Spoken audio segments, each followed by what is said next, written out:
Hi there, everybody. Welcome back to Lockdown Lessons Part 16. And with me today, I've got Kate Ludlow from Saxton Bamford. So I'd just like to start off by welcoming you, Kate. Oh, thank you very much, Philip. You got the name right. As we were saying earlier, it's not the easiest of company names, but it's great to be here. Thank you. No problem at all. So perhaps you could just explain a little bit about what you do with Saxton Bamford, Kate, to start off with. Yeah, of course. So we are a leadership consultancy, so executive search and a little bit broader beyond that, supporting organisations in the appointment and development of their senior leaders. And that's both at the executive level, part of the executive team, general leadership or functional leaders, and on the non-executive board. And so I work at the company as a member of the consulting team, and I spend the majority of my time in our commercial practice, working with a huge range of clients on lots of different appointments across that range that I've just described, and supporting clients on making those appointments and then the development of those leaders. Fantastic. So am I right in saying you're UK based solely, or are you internationally based? That's a good question. So the firm is UK based. We're part of a global group of search firms. We decided that we did want to have a global network of like-minded partners that we could call upon as and when needed. But our work is both with national and international clients, and with things like LinkedIn and the internet, we can search internationally and do that regularly, whether that's in higher education or retail or professional services. So we are looking for and supporting that global network all the time. Good stuff. So really what I want to ask you about now, Kate, is a few questions just surrounding the last few months and what's happened with you and your business, really. So if we could cast our mind back to sort of March the 23rd, or dare I say a little bit earlier than that, at what point did you think there'd be a problem commercially? I think that we probably realised in about February that we needed to change the way in which that we were working. So we'd had a couple of colleagues that had possible scares or just nervousness that they might have had COVID. So we had one day, I think it was about 3 weeks before we closed the office officially, where we had to shut the office down because we had someone that thought that they had contracted it and they'd been in earlier in the week. And I think once we'd gone through that practice run, I think it did then start to hit home that, gosh, this is going to be quite a significant change coming towards us. And it's not only the way that we work, it will impact our clients, and it will therefore impact us, because obviously we are a discretionary spend. And also you tend to find that in positive markets where organizations are growing, where people feel confident and able to make a move, that tends to be when you call on a search firm to help with that. And then in more recessional times, there's that scaling back. Talent is less keen to make those moves, and then there aren't those vacancies. So thinking about the February, we had an idea, but we had absolutely no idea in terms of the length of time that was going to go on for. And that's been very interesting, sitting alongside our clients, as we've all tried to figure out the timescales that you're working to. And I'm sure that you will have found this, and your network as well, Philip, that we started in March and it was as if we just get to the summer, and then when you got to the summer, it's we'll just get to September, and it feels like each time that kind of final sprint finish has been extended out, so it's become a bit of a marathon. So it's quite it's a good exercise to cast your mind back to that February.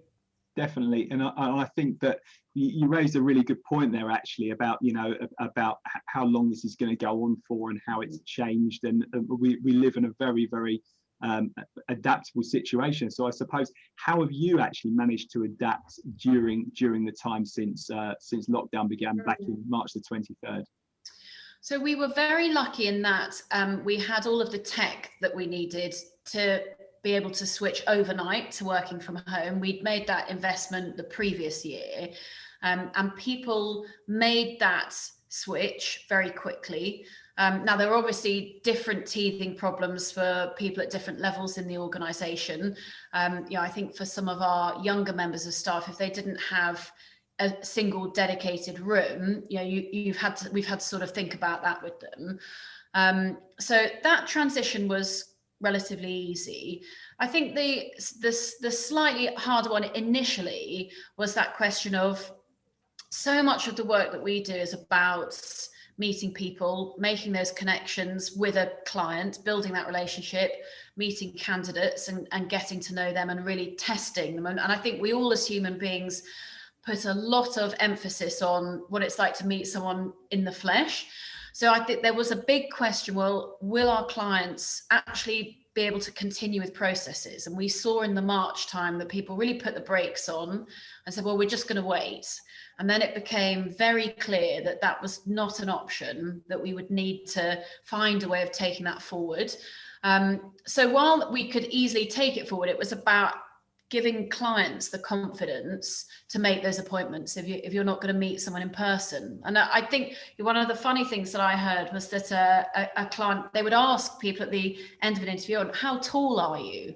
Because of course, when you meet on a screen, you only see the sort of, the top half, don't you? You've got no sense of what sort of space someone takes up physically.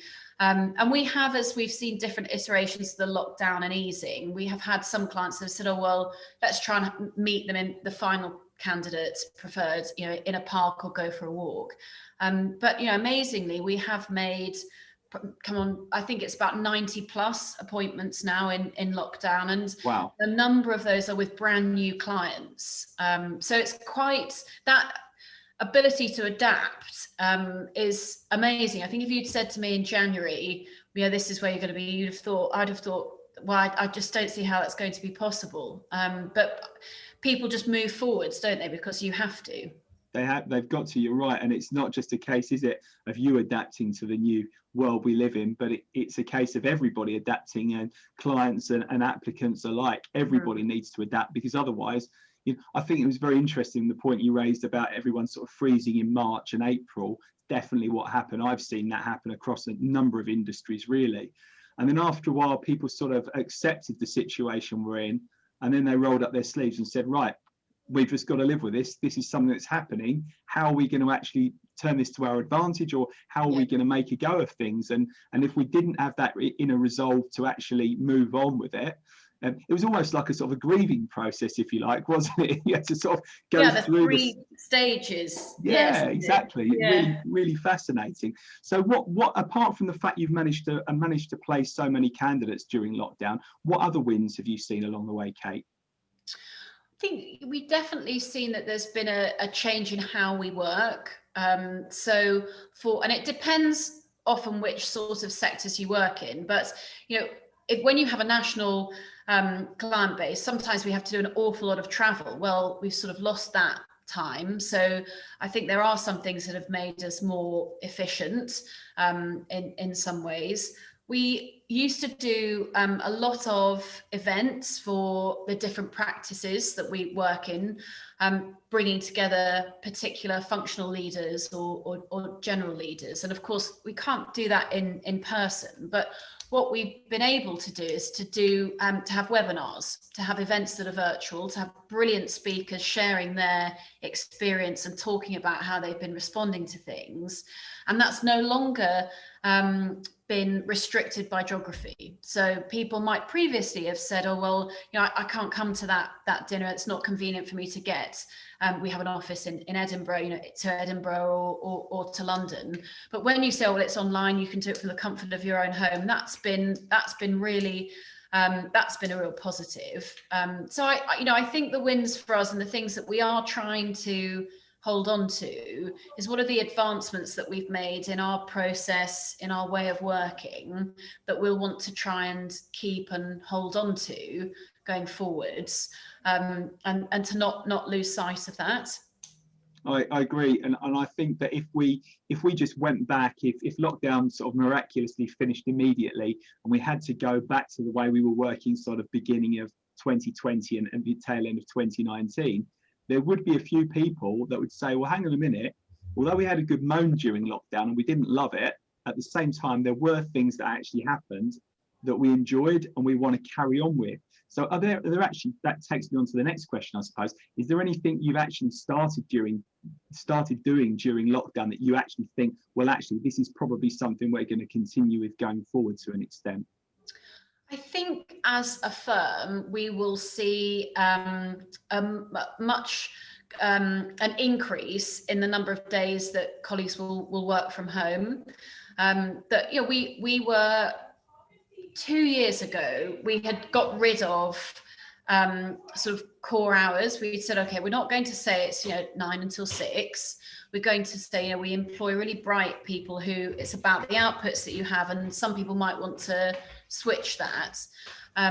And I think the fact that now we've all seen that you can work really effectively from home, and that you can trust that everyone's getting on with the day job. I suspect that we will see people saying, well, actually, I don't want to go back to the office full time. I liked that work-life balance that I could achieve by doing that. I was very productive when I worked from home. If I had to pull together a document or a particular report.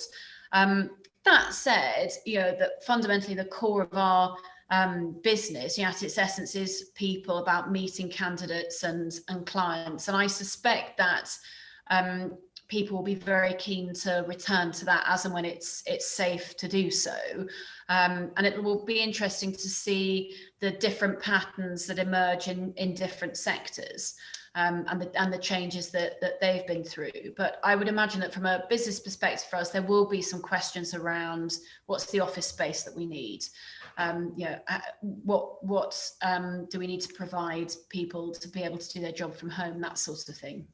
I agree. And it was another thing that's going to be quite interesting is if businesses are able to cater for their staff's needs even better than they were before, that might lead to a bit of a positive impact, if you like, on staff retention, right?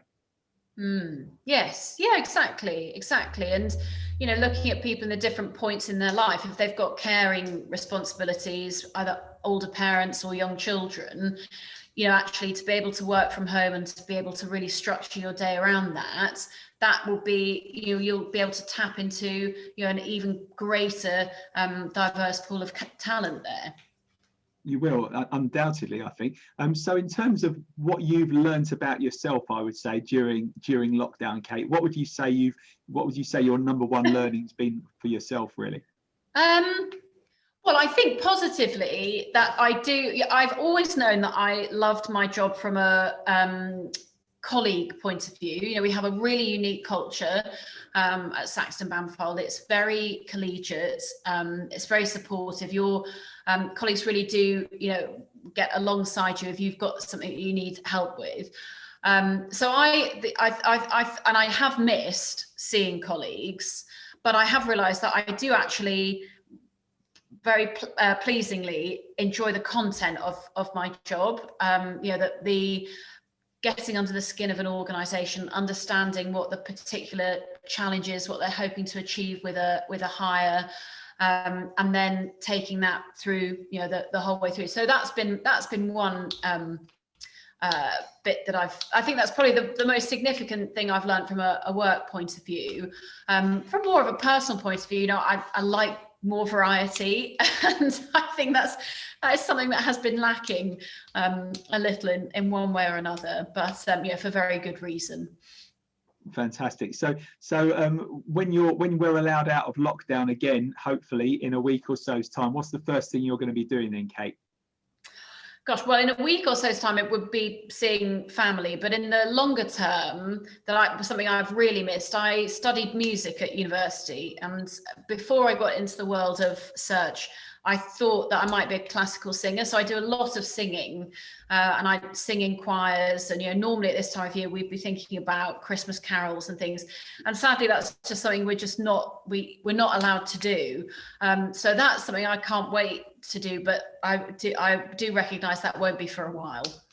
Yeah, sadly you're probably right, but imagine how you're going to feel when you are actually allowed to go back and do it. I think it's going to be quite emotional for a lot of people that have had their sort of hobbies and loves taken away from them for months and months and months, and then there will be a point where we can start again. I think that's going to be amazing for everybody, and I'm looking forward to seeing some great stories coming out of that. So I suppose one of the final questions I've got for you, Kate, is who are your sort of ideal customers, if you like? Which types of people are you looking to meet going forward?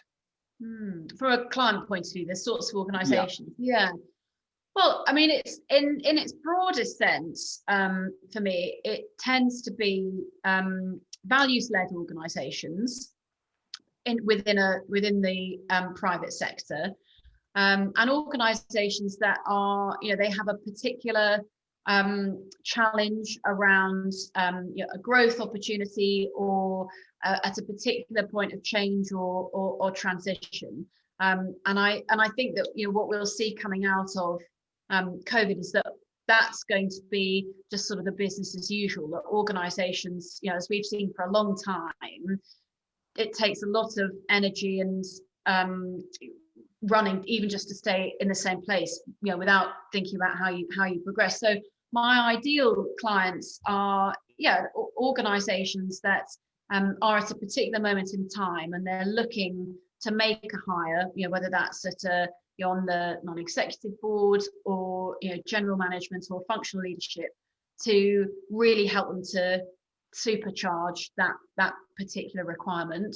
And one that has a strong culture, because we're an organisation that has a very particular culture and value set, and so we look for particular people to come and join us that are aligned with that. So we, as you would expect, then enjoy working with organisations that have a similar sort of mindset, where you're as interested in the person, the personality, and the story behind the CV as the piece of paper. That's a lovely way of putting it. Actually, I've never heard anyone say anything like that before. So it's a really interesting insight. So just in case there's anyone watching this, either now or in the future, that wants to get in contact with Saxton Bamford to find out more about what you do and how you help people and potentially help them as well, what's the best person and the best way they can actually contact you, Kate? So if you are on our website, that will give you a good idea of sort of the sectors and things that we cover. But I'm very happy if people want to email me with the particular query or question, and then I can pass that on to a member of the consulting team. We've got about, I think, just over 20 consultants that work across a really broad range of sectors. And we're very collegiate, so we will always pass that on. We'll try and find the best person. So my email is kate.ludlow@saxbam.com. Fantastic. And what I'll do, Kate, is immediately after this, when I post this interview, I'll actually put the details below in the comments on LinkedIn, so people can actually take a look at it, and then they've got an easy way to contact you. So for now, I'd just like to say thank you so much for taking part. It's been really fascinating listening to your insights and what you've achieved and the trials and tribulations of lockdown for you, Kate, and for Saxton Bamford as well. So yeah, I'd just like to wish you thanks very much, and just say goodbye, really. Oh, thank you so much, Philip. I've really enjoyed that, and well, I hope that you stay safe and well as well over the next few months, and hopefully we'll be out of lockdown soon. Brilliant. Thanks very much. Take care. Thank you. Bye.